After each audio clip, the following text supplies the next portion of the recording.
Hallelujah. सुबह की शुरुआत खुदावंद के साथ आप सभी को खुदावंद के मीठे और पवित्र नाम में जय मसीह की। हालेलुया। खुदावंद खुदा बादशाह के बादशाह जीवित परमेश्वर अनुग्रहकारी शांति के राजकुमार परमेश्वर पिता आपके नाम की महिमा आपकी स्तुति करते। अल्फा ओमेगा जीवन की रोटी जीवन की जल आपके नाम की तारीफ करते। Thank you Jesus, thank you Jesus. आपके नाम की स्तुति हो, आपके नाम की स्तुति हो, आपके नाम की प्रशंसा हो, आपके नाम की बड़ाई हो। हालेलुया। सचमुच में आदर की योग्य, महिमा की योग्य, सामर्थ्य में महान हमारे जिंदा परमेश्वर आपका धन्यवाद करते। आपने हमें आज के सुंदर समय में, सुंदर से वक्त में अपने निकट अपनी हजूरी उपस्थिति में लेकर आया। प्रभु जी धन्यवाद करते। प्रभु जी आपके उपकारों के लिए, भलाई के लिए, करुणा के लिए परमेश्वर पिता हम आपका धन्यवाद करते। तो महान परमेश्वर स्तुति की योग्य, महिमा की योग्य, सामर्थ्य में महान है प्रभु जी। इस स्थान में हम पिता पुत्र पवित्र आत्मा आपका हम स्वागत करते। प्रभु जी परमेश्वर पिता हम आपका धन्यवाद करते। प्रभु जी हमारे हर एक गुनाह, पाप, अपराधों को क्षमा कर। प्रभु जी हमें अपने कीमती और बेशुमार लहू से धोकर शुद्ध और पवित्र कर। प्रभु जी हम पर अनुग्रह कर, क्योंकि तू दया की सागर है। प्रभु जी अनुग्रह करने वाले, विलम्ब से कोप करने वाले हमारे जिंदा परमेश्वर हो। प्यारे प्रभु जी एक बार फिर हम अपने आप को तेरे बलवंत पवित्र हाथ में सौंपते। प्रभु जी प्यारे प्रभु जी इस वक्त हम आपके जीवते वचन की ओर जाते। प्रभु जी आप अपने वचनों के द्वारा हमसे होकर बोलो और बातचीत कर। सचमुच में हम पर अनुग्रह कर, दया कर। प्रभु जी आपकी अद्भुत स्तुति के लिए, करुणा के लिए परमेश्वर धन्यवाद करते। परमेश्वर पिता हम सारी महिमा आपको देते हुए यीशु के नाम से इस दुआ को आशीष मांगते। आमीन। हालेलुया। आइए हम परमेश्वर के जीवित वचनों की ओर जाते। तो आप हमारे साथ भजन संहिता की किताब 41 अध्याय की 4 आयत को निकाल सकते, जिसमें लिखा है, मैंने कहा हे यहोवा मुझ पर अनुग्रह कर, मुझको चंगा कर, क्योंकि मैंने तेरे विरुद्ध पाप किया है। हालेलुया। जब एक मनुष्य अपने जीवन में समस्याओं में, विपत्तियों में, मुसीबत में आता है, तब वह मनुष्य परमेश्वर से विनती और दुआ को करता है, क्योंकि उस मनुष्य को परमेश्वर खुदावन से दया और अनुग्रह की आवश्यकता होती है। क्योंकि वह मनुष्य उस वक्त बीमारी की दशा में, उस वक्त वह मनुष्य संकट की दशा में है। उसे उस बीमारी से, समस्याओं से, विपत्तियों से, मुसीबतों से छुटकारा चाहिए, क्योंकि उस मनुष्य को परमेश्वर की अनुग्रह, दया और भलाई की आवश्यकता है। भजन संहिता 6 अध्याय के 2 आयत में लिखा है, हे यहोवा मुझ पर अनुग्रह कर, क्योंकि मैं कुंभला गया हूँ। हे यहोवा मुझे चंगा कर, क्योंकि मेरी हड्डियों में बेचैनी है। हालेलुया। जब एक मनुष्य समस्या, मुसीबत में रहता है, तो उस मनुष्य को परमेश्वर की दया, अनुग्रह, करुणा, भलाई की आवश्यकता है, क्योंकि उस मनुष्य को उस वक्त समस्याओं से आज़ादी चाहिए।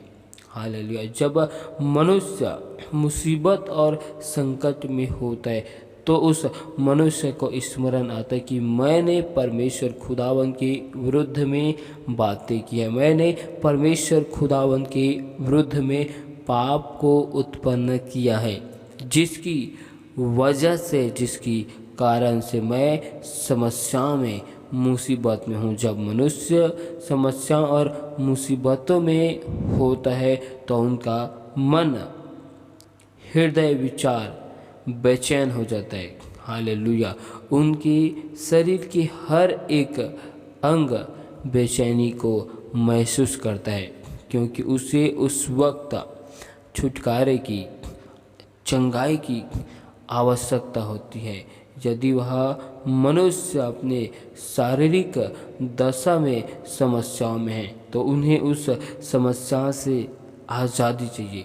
यदि उसके जीवन में मुसीबत है, हालेलुया, उसके घर परिवार में, हालेलुया, उसके धन संपत्तियों में, उनके चीज़ों में एक बड़ी मुसीबत है, तो वह मनुष्य अपने मन के विचार में बीमार हो जाता है, वह चिंताओं में, हालेलुया, वह डिप्रेशन में चला जाता है। उस वक्त उस मनुष्य को उसके मन, उसके हृदय में शांति की आवश्यकता होती है। हालेलुया, हालेलुया, क्योंकि परमेश्वर का वचन हमें बताता है कि मन का आनंद एक अच्छी औषधि है।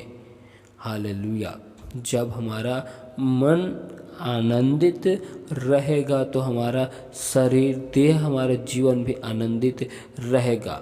हालेलुया, जितना एक मनुष्य अपनी देह में, शरीर में समस्याओं में रहता है, बीमारी में, उतना ही वह मनुष्य अपने मन और विचार और हृदय में बीमार हो जाता है। हालेलुया, हालेलुया, जब उस मनुष्य को स्मरण आता है कि मैंने परमेश्वर के विरुद्ध में पाप अपराध को किया है, जिसकी वजह से मेरे जीवन में समस्याएं हैं, तो वह परमेश्वर को दुहाई देता है, परमेश्वर खुदावन को पुकारता है कि उनके जीवन में जो समस्या है या उनके जीवन में जो आने वाली दिनों में विपत्तियां है, जिसके विषय में वह मनुष्य निरंतर सोच सोच कर अपने मन को व्याकुल कर रहा है, उस पर उसे परमेश्वर के अनुग्रह की आवश्यकता है। जब परमेश्वर का अनुग्रह आएगा, हालेलुया, तो वह समस्या, वह मुसीबतें उनके जीवन से दूर हो जाएगी। उसे अपने शरीर और मन चंगाई की आवश्यकता है। हालेलुया, क्योंकि उस मनुष्य को, हालेलुया, स्मरण आ चुका है और वह परमेश्वर खुदावन से क्षमा के विषय में विनती करते हैं, क्योंकि वह मनुष्य समस्याओं में है।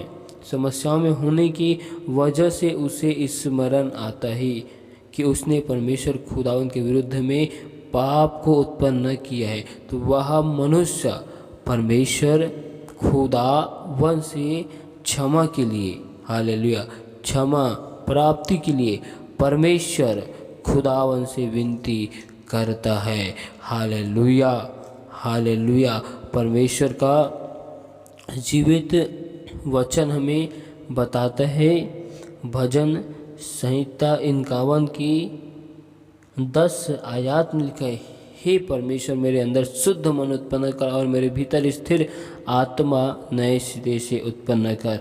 क्योंकि उस मनुष्य को, हालेलुया, उस मनुष्य को स्मरण आ गए कि उसने परमेश्वर के विरुद्ध में पाप को उत्पन्न किया है। और एक आयत में लिखा है, हे परमेश्वर, अपनी करुणा के अनुसार मुझ पर अनुग्रह कर, अपनी बड़ी दया के अनुसार मेरे अपराधों को मिटा दे।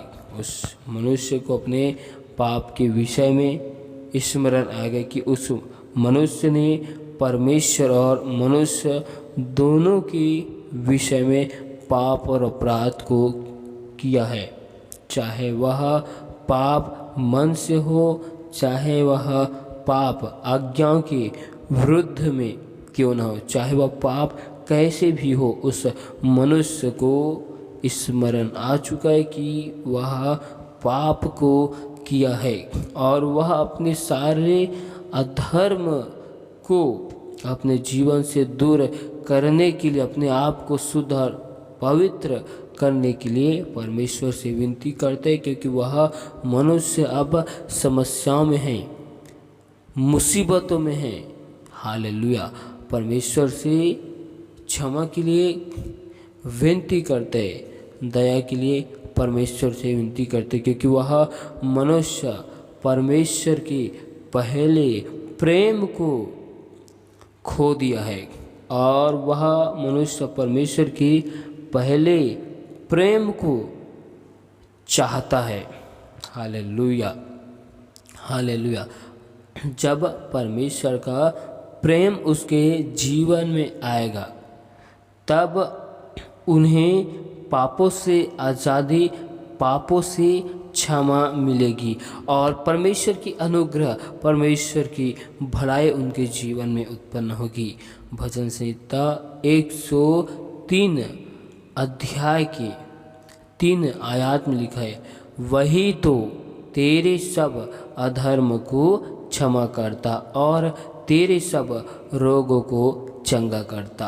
परमेश्वर ही है जो हमारे सारे अधर्म को क्षमा करता है, सारे रोगों को, समस्याओं को, चिंताओं को, हर एक चीज़ों को परमेश्वर हमारे जीवन से दूर करते हैं, हमको चंगा करता है, हमको स्वस्थ करता है। हालेलुया। इसलिए हमें हमेशा परमेश्वर खुदावन का धन्यवाद करते रहना चाहिए। हालेलुया। उसके पवित्र नाम की महिमा करनी चाहिए। हालेलुया। हमें उस परमेश्वर के किसी भी उपकारों को अपने जीवन में भूलने की आवश्यकता नहीं है। Hallelujah, hallelujah, hallelujah. परमेश्वर हालेलुया हमें हर एक चीज़ों से बचाना चाहता है, मुसीबतों से छुड़ाना चाहता है। Hallelujah, hallelujah.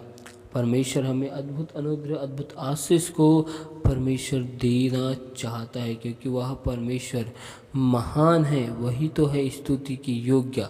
Hallelujah, hallelujah. परमेश्वर इस पूरे आयत में हमें सिखाना चाहता है, समझाना चाहता है, जब मनुष्य पाप करते, अपराध करते तो वह समस्याओं की ओर जाता है, और जब समस्याओं में जाता है तो उसे स्मरण आता है। जब उस मनुष्य को स्मरण आता है तब वह अपने सारे गुनाहों के लिए परमेश्वर के निकट आकर पश्चाताप करता है।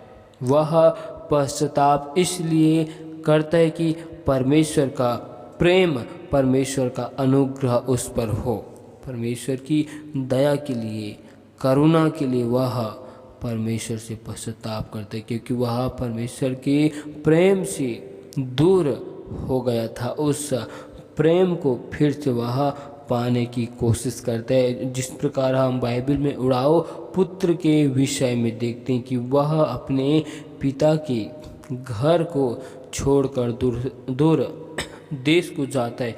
उन्होंने परमेश्वर पिता की आज्ञा विधि का उल्लंघन किया, जिसकी वजह से उनके जीवन में समस्या, मुसीबत आती है। और समस्या, संघर्ष जब आती है तब उन्हें स्मरण आता है कि उसने अपने पिता के घर के विरुद्ध में पाप किया है, अपने पिता और स्वर्ग के विरुद्ध में उसने पाप अपराध को किया है।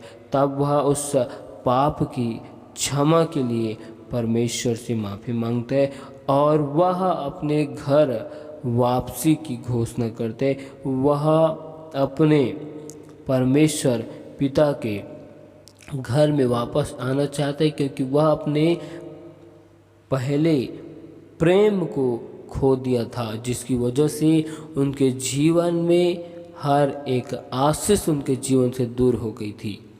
वह अपने उन सभी आशीष को अपने जीवन में देखना चाहते हैं। वह पश्चाताप करते, मन को परिवर्तन करते, मन को फिराता है और सचमुच परमेश्वर उसे अपने घर में उसी रूप में स्वीकार करते हैं जैसे वह पहले उस घर में रहता था।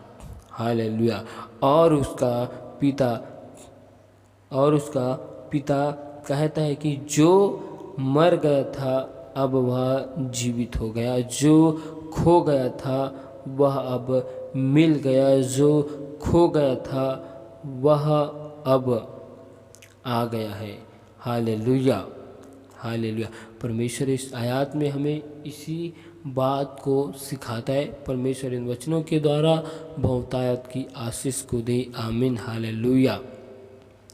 खुदावन खुदा बादशाह के बादशाह जीवित परमेश्वर अनुग्रहकारी शांति के राजकुमार परमेश्वर पिता, हम आपका धन्यवाद करते आपकी अद्भुत अनुग्रह के लिए, भलाई के लिए, करुणा के लिए। परमेश्वर पिता आपके नाम की महिमा करते। आप हमारे महान परमेश्वर, स्तुति के योग्य, राजाओं के राजा, सर्वशक्तिमान परमेश्वर, आपकी हम तारीफ करते, आपकी स्तुति करते। सचमुच में आप हमारे महान परमेश्वर, राजाओं के राजा, स्तुति के योग्य, महिमा के योग्य, सामर्थ्य में महान हो प्रभु जी।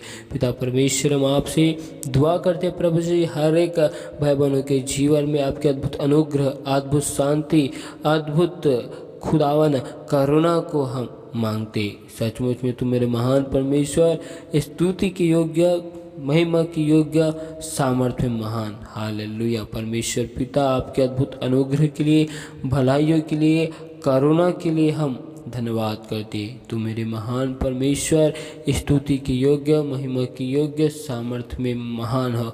हालेलुया। परमेश्वर पिता, हम आपके नाम की महिमा करते प्रभु जी। हर एक भाई बहनों के जीवन में सुख शांति, हम आनंद की घोषणा करते प्रभु जी। हर एक के जीवन में आपकी अद्भुत महिमा को, अद्भुत अनुग्रह, आशीष की घोषणा करते। तो महान परमेश्वर, स्तुति की योग्य, महिमा की योग्य, सामर्थ्य में महान हो प्रभु जी। हर एक भाई बहन खुदावन आपके नाम की गवाही के साथ आपके भवन, आपके राज्य में खड़े किए जाए। हर एक तंत्र मंत्र, जादू टोना की सारी शक्तियों को हर एक भाई बहनों के जीवन से खंडित करते, तोड़ते हैं प्रभु जी। आपके अद्भुत अनुग्रह के लिए, भलाई के लिए, करुणा के लिए परमेश्वर धन्यवाद करते। तू ही महान परमेश्वर, स्तुति की योग्य, महिमा की योग्य, सामर्थ्य महान हो। हालेलुया।